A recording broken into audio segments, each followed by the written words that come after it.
میرے ساتھ مل کر پڑھیے الصلاۃ والسلام علیک یا رسول اللہ،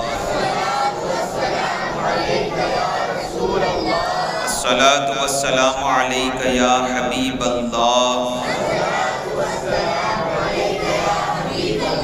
الصلاۃ والسلام علیک یا نبی اللہ، الصلاۃ والسلام علیک یا نور اللہ،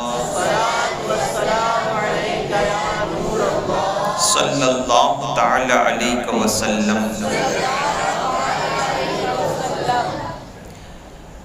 میری پیارے آقا صلی اللہ تعالی علیہ وسلم کے پیارے دیوان، کل آپ اور ہم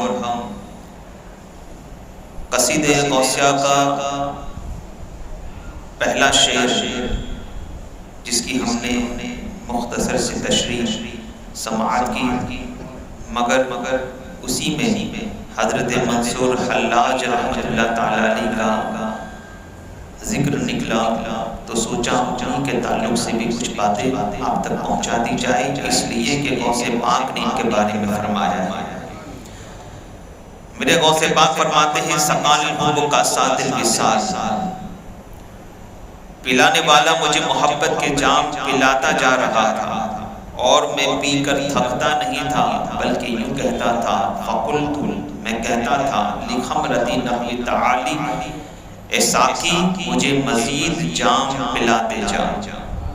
غوث پاک رضی اللہ تعالیٰ عنہ فرماتے ہیں کہ کچھ لوگ ایسے بھی ہوتے ہیں جو قطرے پیتے ہیں، جنہیں قطرے پلائے جاتے ہیں، اور قطرے پلانے پر بھی ان پر دشواری طاری ہو جاتی ہے، مگر غوث پاک فرماتے ہیں مجھے خدا نے قطرے نہیں بلکہ سمندر پلا دیے۔ اب یہ جو بتایا گیا کہ کچھ لوگ ایسے ہوتے ہیں جو قطرے پیتے ہیں مگر ان پر دشواری طاری ہو جاتی ہے، تو یاد رکھیں اس سے مراد حضرت منصور حلاج رحمۃ اللہ تعالی علیہ۔ آپ کا حقیقی نام جو ہے وہ حسین ہے، منصور تو آپ کے والد کا نام ہے، مگر آپ اپنے والد کے نام ہی سے مشہور ہو گئے۔ حقیقت میں آپ کا نام ہے حضرت حسین بن منصور حلاج رحمۃ اللہ تعالی علیہ۔ حلاج کہتے ہیں روئی دھننے والے، روئی جب کھیت میں سے آتی ہے تو اس کے اندر ایک بیج ہوتا ہے، وہ بیج نکالنے پڑتے ہیں، تو روئی دھننے والے کو حلاج کہتے ہیں۔ اب آپ کا لقب حلاج کیسے پڑا؟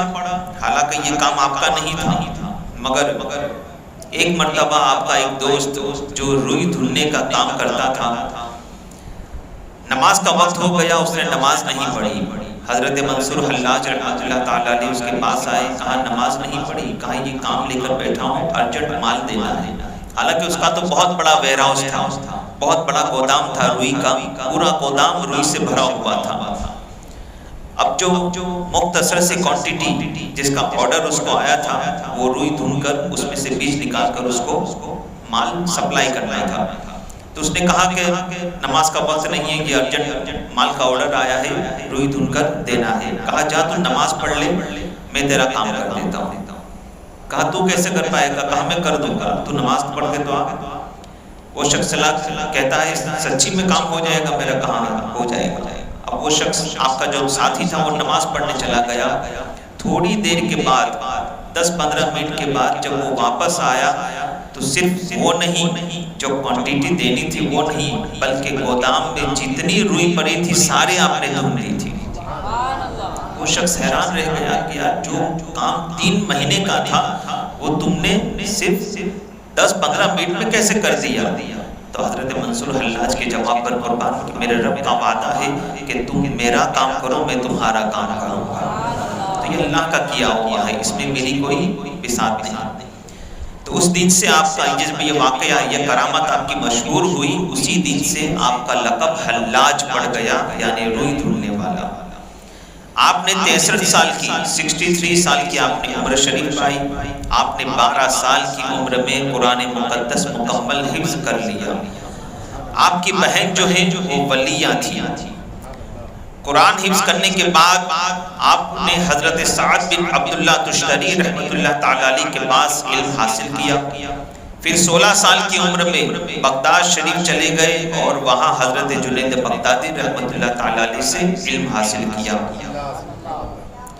اور ان کے پاس 1 سال رہے.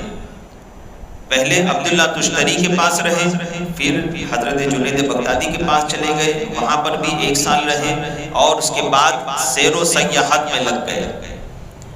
اس کے بعد سیر و سیاحت میں لگ گئے. اب وجہ کیا بنی سیر و سیاحت کی؟ ایک جگہ ٹکتے ہی نہیں تھے، ایک جگہ رہتے ہی نہیں تھے، بلکہ ادھر سے ادھر ہوا کرتے تھے. اس کی وجہ یہ بنی کہ آپ کی جو بہن تھی وہ ولیہ تھی اور آپ کا جو ذہن اور آپ کا مزاج ایک طرف ٹھہرتا نہیں تھا. اس کی وجہ آپ کی بہن ہی تھی. اب اس کی جو وجہ آپ کی بہن بنی، اس میں واقعہ کیا بنا کہ ایک مرتبہ حضرت منصور حلاج رحمۃ اللہ تعالی علیہ جہاں پر آپ کی بہن راتوں کو عبادت کیا کرتی تھی، تو ایک مرتبہ اس کمرے کے قریب سے آپ کا جب گزر ہوا تو ایسی چھوٹی سی ایک کھڑکی تھی، اس کھڑکی کے اندر جب آپ نے جھانک کر دیکھا تو کیا دیکھا کہ اچانک آدھی رات کے وقت آسمان سے ایک زنجیر اتری. ایک زنجیر میں پیالہ لٹک رہا تھا. آپ کی بہن نے اس میں سے کچھ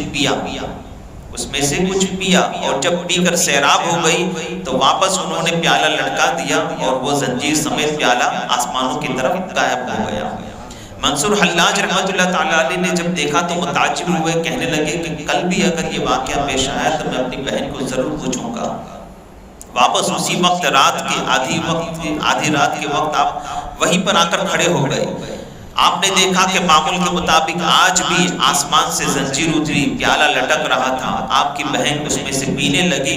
منصور حلاج نے کہا بہن رک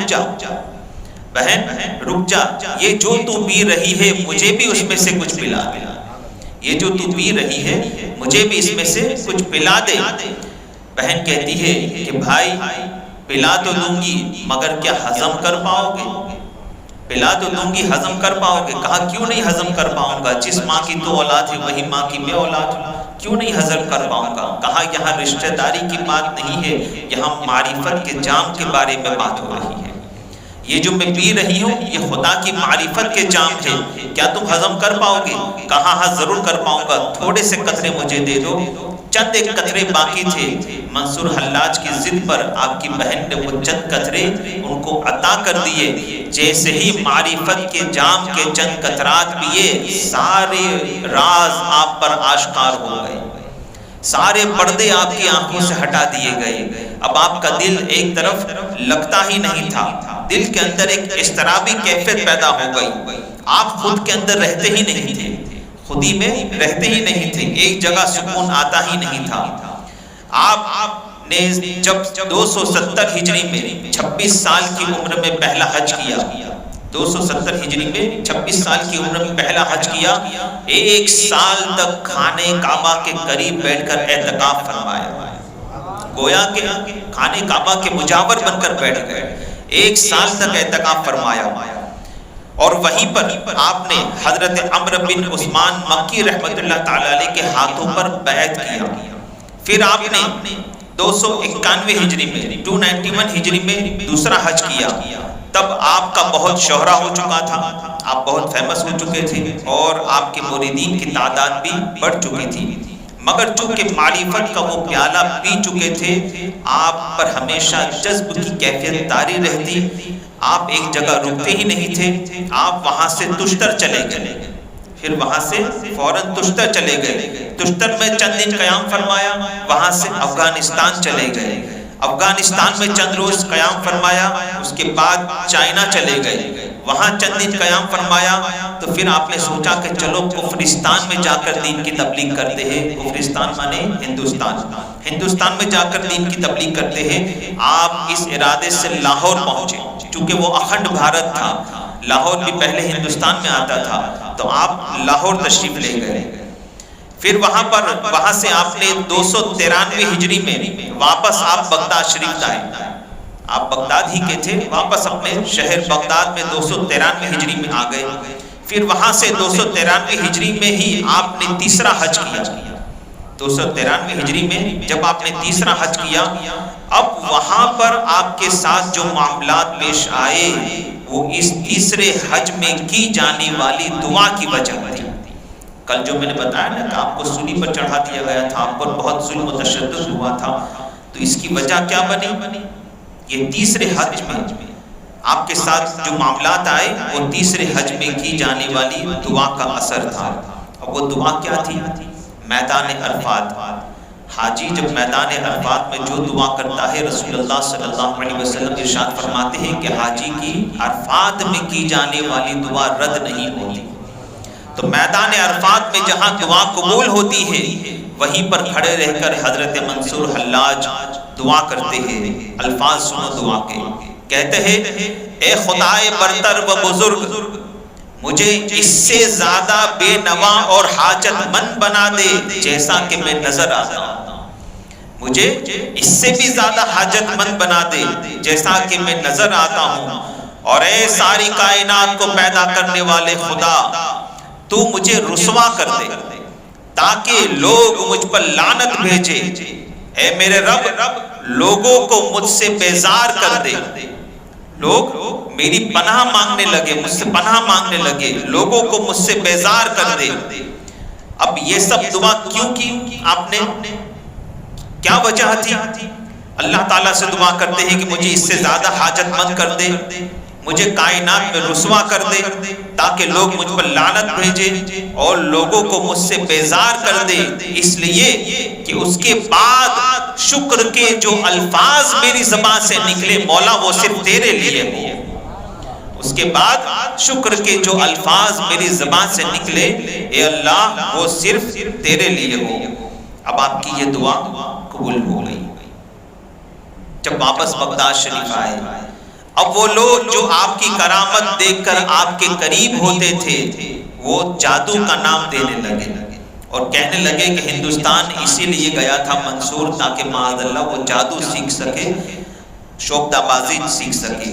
اب وہ لوگ جو آپ کی کرامت دیکھ کر آپ کے قریب آتے تھے جادو کا نام دینے لگے اور آپ سے دور ہونے لگے۔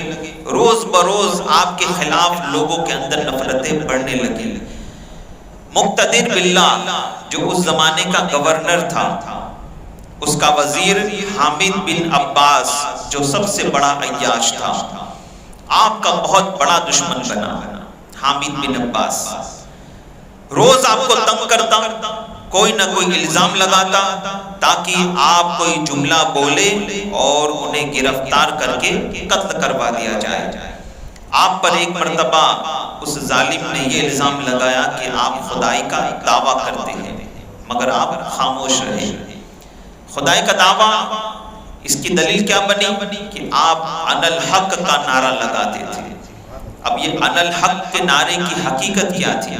انا الحق کا معنی ہوتا ہے میں خدا ہوں، انا الحق کا معنی ہوتا ہے میں خدا ہوں۔ اس کی حقیقت کیا بنی؟ اللہ تعالیٰ کی طرف سے انا الحق کا الہام ہو رہا تھا۔ جب راز و نیاز کی باتیں ہوتی تو خدا کی طرف سے انا الحق کا الہام ہو رہا تھا۔ منصور حلاج اپنی طرف سے انا العبد کا نعرہ لگا رہے تھے۔ خدا کہہ رہا تھا انا الحق میں خدا ہوں، آپ کہہ رہے تھے انا العبد میں بندہ ہوں۔ وہ کہہ رہا تھا انا الحق میں خدا ہوں، آپ کہہ رہے تھے انا العبد میں بندہ ہوں۔ اب یہ راز و نیاز جب ہو رہا تھا تو آپ پر ایسی اضطرابی کیفیت طاری ہو گئی اور انا الحق کا آفتاب آپ پر ایسا روشن ہوا کہ ان کی اپنی انا العبد کی کیفیت ان پر سے ختم ہو گئی۔ اب محبوب کی زبان سے جو الفاظ نکل رہے تھے وہی دہرانا شروع کر دیا۔ محبوب کی زبان سے جو الفاظ نکل رہے تھے وہی دہرانا شروع کر دیا۔ خدا کہہ رہا تھا انا الحق، پھر کہہ رہے تھے انا العبد۔ خدا کہہ رہا تھا انا الحق، وہ کہہ رہے تھے انا العبد، مگر انا الحق کا آفتاب ایسا روشن ہوا اور آپ پر ایسی اضطرابی کیفیت طاری ہو گئی کہ اپنی خودی کو بھول گئے، اپنی خودی کو بھول گئے اور خدا کی طرف سے جو آواز آ رہی تھی اسی کو دہرانا شروع کر دیا، انا الحق انا الحق۔ ان کو محبوب کے الفاظ میں ایسا لطف آنے لگا کہ سننے والے یہ سمجھے کہ وہ خدائی کا دعویٰ کر رہے ہیں۔ سننے والے یہ سمجھے کہ وہ خدائی کا دعویٰ کر رہے ہیں، حالانکہ یہ تو محبوب کی زبان سے جو کلمہ نکل رہا تھا اس کلمے کو دہرا کر اس کلمے کی چاشنی لے رہے تھے، اس کلمے کا لطف لے رہے تھے، کیونکہ آپ تو عشق کی انتہا تک پہنچ چکے تھے، آپ عشق کی انتہا تک پہنچ چکے تھے۔ اب لوگوں نے آپ پر یہ الزام لگا دیا گیا کہ آپ ان الحق کا نعرہ لگاتے ہیں، یعنی آپ خدائی کا دعویٰ کرتے ہیں۔ اب دیکھیں موسیٰ علیہ السلام کا واقعہ ہے۔ موسیٰ علیہ السلام جب کوہ طور پر پہنچے تو کوہ طور پر جب پہنچے تو آواز آئی فَخْلَعْنَ عَلَيْكَ، اے موسیٰ اپنی نالین کو نیچے اتار دو، اِنَّكَ بِالْوَادِ الْمُقَدَّسِ طُوَىٰ، بے شک تم مقدس وادی طویٰ میں ہو۔ خدا کہتا ہے موسیٰ اپنی نالین کو نیچے اتار دو، اس لیے کہ تم مقدس وادی طویٰ میں ہو، مقدس پہاڑ کوہ طور پر ہو۔ اب یہ آواز دینے والا کون تھا؟ انی انا ربک، میں تیرا رب ہوں۔ اور یہ آواز کہاں سے آ رہی تھی؟ درخت سے یہ آواز آ رہی تھی، جھاڑ سے یہ آواز آ رہی تھی، درخت سے آواز آئی انی انا ربک، اے موسیٰ میں تیرا رب ہوں، اپنی نالین کو نیچے اتار دو، بے شک تم مقدس وادی طویٰ میں ہو۔ اب آپ بتاؤ کیا درخت خدا تھا؟ زور سے بولو، اس وقت درخت خدا تھا؟ درخت خدا نہیں تھا، بلکہ اللہ تبارک و تعالیٰ کے کلام کا مظہر تھا، خدا کے کلام کا مظہر تھا۔ تو جب شجر خدا کے کلام کا مظہر بن سکتا ہے تو بشر خدا کے کلام کا مظہر کیوں نہیں بن سکتا؟ بشر خدا کے کلام کا مظہر، انا الحق کہہ رہے تھے، انا العبد، انا الحق کہہ رہے تھے، انا العبد، مگر وہ اپنی خودی میں ایسے کھو گئے، محبت الہی میں ایسے کھو گئے کہ انا العبد کا آفتاب ان پر سے غروب ہو گیا اور انا الحق کا آفتاب طلوع ہو گیا، اور خدا کی طرف سے جو آواز آ رہی تھی اسی کو دہرانا شروع کر دیا، انا الحق، انا الحق۔ لوگوں نے سمجھا یہ خدائی کا دعویٰ کر رہے ہیں۔ اب آپ پر الزام لگا دیا چکا تھا۔ حامد بن عباس نے قاضی شہر کو بلایا اور سولی پر چڑھانے کے کاغذات پر دستخط کروا لیے، آپ کو سولی پر چڑھانے کے کاغذات پر دستخط کروا لیے، اور اس زمانے کے پیسہ لے کر بکنے والے 84 علماء، 84 علماء سے بھی اس نے اس کاغذ پر دستخط کروا لیے جو پیسہ لے کر بک چکے تھے۔ یہ لیٹر بھیج دیا گیا خلیفہ کے پاس اور آپ کو پھانسی پر چڑھانے کا آرڈر جاری کر دیا گیا۔ 84 علماء تھے، 84 علماء جو پیسہ لے کر بک چکے تھے، اور انہوں نے اس کاغذ پر دستخط کر لیا کہ ہاں منصور حلاج نے خدائی کا دعویٰ کیا ہے، اس کو پھانسی پر چڑھا دیا جائے۔ مگر یہ تو پیسہ لے کر بکنے والے تھے، اس زمانے کے بڑے بڑے جید علماء بھی سرکار منصور حلاج رحمت اللہ تعالی علیہ کی ولایت کے قائل تھے۔ شیخ ابو العباس ابن عطا رحمت اللہ تعالی علیہ آپ فرماتے ہیں کہ منصور حلاج ایک جانباز صوفی ہے، ان سے ایسے افعال سرزد ہوئے ہیں جن کی عقلی توجیہ ممکن نہیں، ان کی کرامات تو اللہ کی طرف سے تھی۔ حضرت امام ابو القاسم قشیری فرماتے ہیں کہ حضرت منصور حلاج کا عقیدہ اہل سنت کے عین مطابق تھا۔ شیخ اکبر محی الدین ابن عربی رحمت اللہ تعالی علیہ آپ فرماتے ہیں کہ جو ان پر الزامات ہیں وہ صرف الزامات ہیں، جرم نہیں ہے۔ حضرت مولانا جلال الدین رومی رحمت اللہ تعالی علیہ آپ بھی ان کے ولایت کے قائل تھے۔ علامہ عبد الوہاب شعرانی رحمت اللہ تعالی علیہ آپ منصور حلاج کو اولیاء کرام میں شمار کرتے ہیں۔ حضرت دادا گنج بخش علی حجوری رحمت اللہ تعالی علیہ آپ نے اپنی کتاب کشف المحجوب میں حضرت منصور حلاج کو ولایت کا آفتاب کہا۔ میری پیارے آقا علیہ الصلوۃ والتسلیم کے شہدائیوں، بڑے بڑے جید علماء اور اولیاء کرام آپ کی ولایت کے قائل تھے، مگر چونکہ دستخط ہو چکی تھی بیچ چوراہے پر لایا گیا اور سب سے پہلے آپ کو پتھر مارے گئے، اتنے پتھر مارے گئے کہ آپ کا پورا جسم لہو لہان ہو گیا، مگر آپ خاموش رہے۔ اس کے بعد آپ کو 100 کوڑے مارے گئے اور وہی ظالم جو آپ کا دشمن تھا اس نے اپنے ہاتھوں سے آپ کو کوڑے مارے۔ اب سوچو جب کسی کو اپنا غصہ اتارنا ہو تو وہ کوڑے کیسے لگاتا ہے۔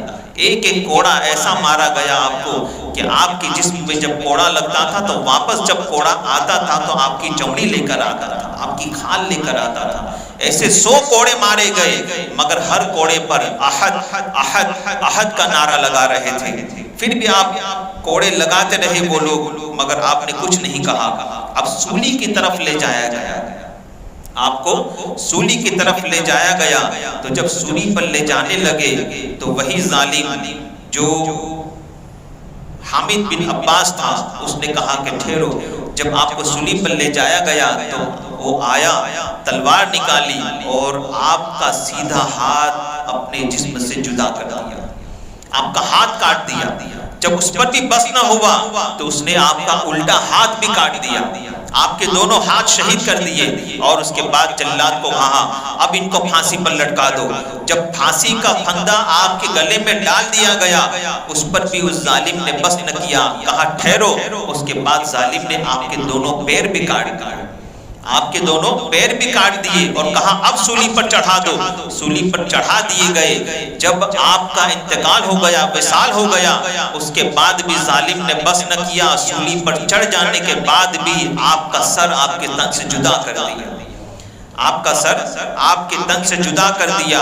آپ کے جسم کے ٹکڑے ٹکڑے پھیل چکے تھے، مگر اس وقت بغداد معلیٰ میں آپ کے اس ٹکڑے ٹکڑوں میں سے، آپ کے جسم کے ہر اعضاء میں سے انا الحق انا الحق انا الحق کا ایسا شور برپا ہو گیا کہ پورے بغداد میں یہ شور سنائی جانے لگا، ہر طرف سے یہی آواز آنے لگی انا الحق انا الحق۔ اب یہ لوگ حیران ہو گئے کہ جس چیز کی وجہ سے انہیں قتل کیا گیا ہے یہ چیز تو تھمنے کا نام ہی نہیں لے رہی، یہ تو انا الحق کا نعرہ مرنے کے بعد بھی لگا رہے ہیں۔ تو ان ظالموں نے آپ کے اعضاء کو تیل میں ڈبویا اور اس کے بعد آپ کے اعضاء پر آگ لگا دی۔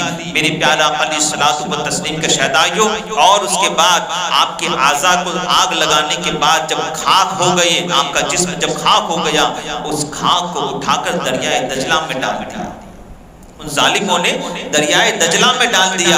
اب جیسے ہی آپ کے جسم مبارک کی خاک کو دریائے دجلہ میں ڈالا گیا، دریا میں طغیانی آ گئی، ایک طوفان سا برپا ہو گیا اور سارا کے سارا دریائے دجلہ کا پانی بغداد میں آ گیا۔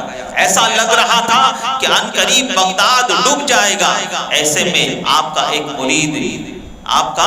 مرید گورنر کے پاس آتا ہے اور کہتا ہے کہ ایک وقت ایسا تھا کہ میرے پیر و مرشد منصور حلاج نے کہا تھا کہ جب میری خاک کو دریائے دجلہ میں ڈالا جائے، اس وقت کہا تھا کہ جب میری خاک کو دریائے دجلہ میں ڈالا جائے اس وقت ایک طوفان برپا ہوگا، میرا یہ جبہ پکڑو، جب طوفان برپا ہو تو دریائے دجلہ میں میرا جبہ ڈال دینا، دریا کو سکون آ جائے گا۔ تو گورنر نے جب یہ سنا تو کہا فوراً ڈالا جائے۔ تو آپ کے اس مرید نے آپ کا وہ جبہ دریائے دجلہ میں ڈالا تو سارا بغداد میں سے پانی واپس دریائے دجلہ میں چلا گیا اور آپ کے اس پانی کو سکون مل گیا اور آپ کی خاک مبارک جو تھی وہ ایک طرف جمع ہو گئی۔ اسی خاک مبارک کو لے کر آپ کا مزار پر انوار بغداد شریف میں بنایا گیا۔ میرے پیارے آقا صلی اللہ تعالی علیہ وسلم کے شہدائیوں، یہی سرکار منصور حلاج ہے۔ سرکار غوث پاک فرماتے ہیں کہ منصور حلاج کو طریقت میں دشواری پیش آ گئی تھی اور ان کے زمانے میں کوئی ایسا نہ تھا جو ان کا ہاتھ پکڑ لیتا۔ اگر منصور حلاج میرے زمانے میں ہوتے تو میں ان کا ہاتھ پکڑ کر ان کو اس دشواری سے نکال لیتا۔